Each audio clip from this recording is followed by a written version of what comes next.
How to turn on walking steadiness notifications on your iPhone. In this quick tutorial, I'll show you how to enable this safety feature in the Apple Health app. First, open the Health app on your iPhone. Next, tap Browse in the bottom right corner of the screen. Now select Mobility. Scroll down and tap Walking Steadiness. On the Walking Steadiness page, scroll to the bottom and select Walking Steadiness Notifications. Then simply turn on the toggle next to Walking Steadiness Notifications. On my device, it's already enabled, but on yours, you may need to turn it on manually.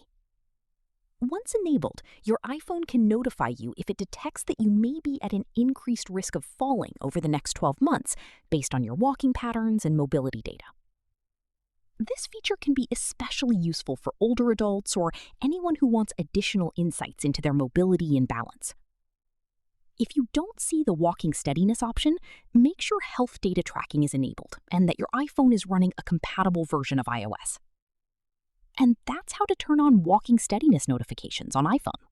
If this tutorial helped, don't forget to like the video and subscribe for more Apple Health and iPhone tips.